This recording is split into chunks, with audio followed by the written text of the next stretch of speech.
Now, we like a bit of VR here on Sunrise, virtual reality. Oh, glad you explained that. Virtual reality, VR, get with a programme, Gillian. We feature it regularly on Swipe. And of course, it's being adapted and used for so many different sort of things: gaming, education, healthcare, military. We had a great thing with military VR a couple of months ago. But now it's being adapted for gambling as well. Gemma Morris has got all the answers ahead of Swipe tonight. Gemma? I've got all the answers, but Tony, our interactive gaming expert, might also have some answers for us. Yes, this week we have been looking at the gambling industry and iGaming, interactive gambling, and is virtual reality helping increase that thrill, that rush involved in gambling?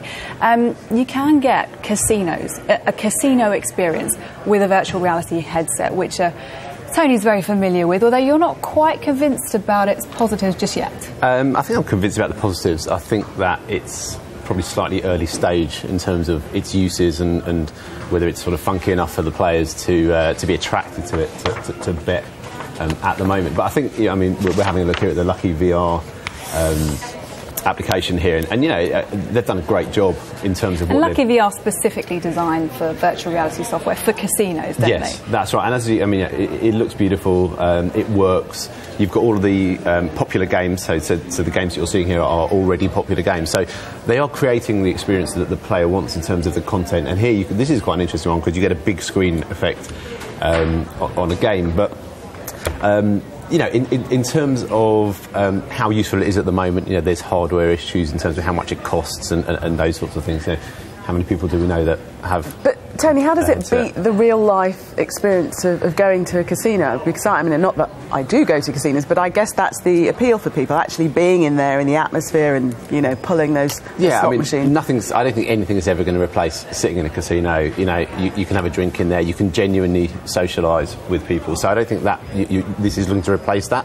I think it's for when it's very dark and it's very cold and you're at home and you want to get as much of a thrill as possible from gambling.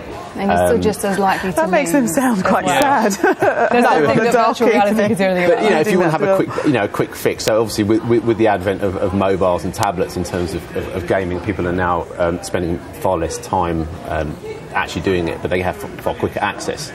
So it's not really to replace that.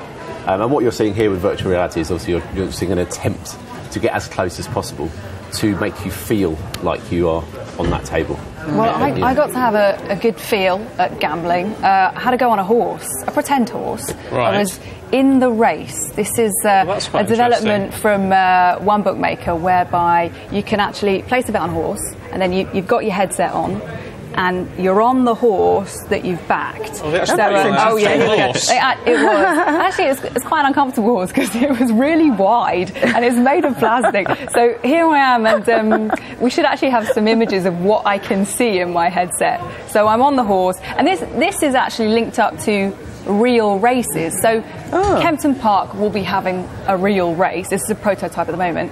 You back your horse, and you're on your horse all the way through the race. Right. A downside was actually that I came last. So, I mean, it was a fun experience, but not if you're at the back. Well, I can see that is going to, because obviously a lot of people like to put a few quid on the horses, and actually, if you can do that and not just be a spectator but be the jockey. I did ask if they had faced much criticism, you know, in terms of encouraging gambling at that younger age, obviously over 18, but at the younger side of the spectrum, and they said no, not yet. But Tony, you think it's all about trailblazing, really, don't you? Yeah, and I think that's quite an interesting point actually, because this is also probably been seen as a way to access a market of players that don't currently go into casinos.